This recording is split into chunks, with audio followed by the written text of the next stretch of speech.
Meron nga palang bagong alaga si Tampo. Kaya naman sa niya, meron na nga palang kasama ang kanyang hamster. Saka nga pala nagpabili na rin siya ng bag na pang hamster.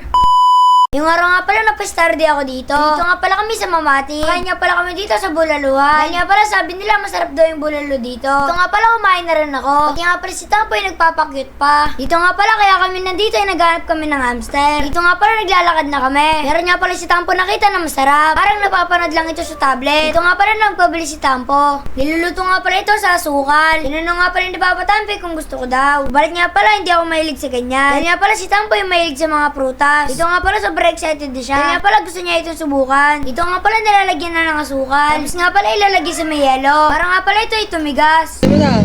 Dito, yan. Yan. Thank you. Hey. Hey mga. Strawberry masarap.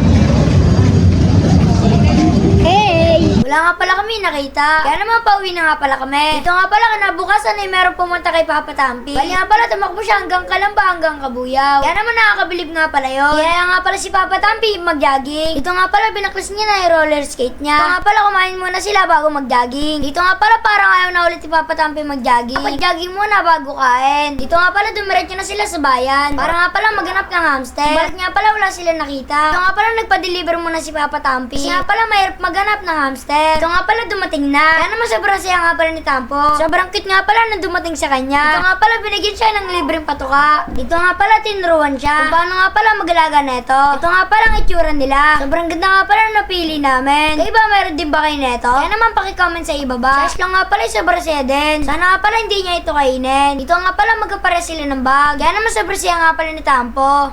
So yun guys, dumating na nga yung hamster na nire-request ni Tampo. Ayan guys. Ito, sobrang sungit. Siguro babae ito. May toyo ito siguro mga katampi. Ayan. Sobrang sungit ito guys. Yung maliit. Nangangagats talaga siya guys. O, tingnan nyo guys. Yan o.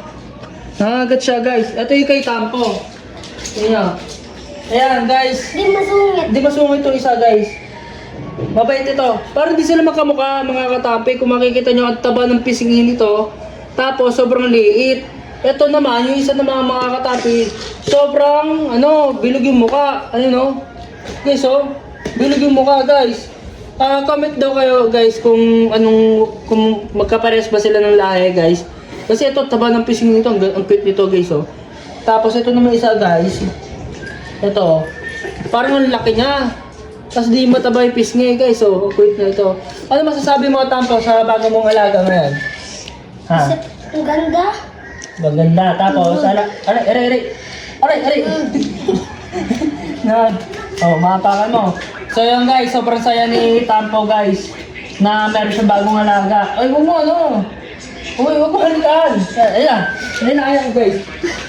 So ayan guys, pag-i-comment kung meron din kayong alaga nito. Hanggang dito na lang yung istorya ni Tampo at ni, ano pangalan nito? Solo. Iya, ano pangalan yan? Wala pang pangalan. Kuya Tampi. So yun guys, hanggang dito na lang yung istorya. Paalam!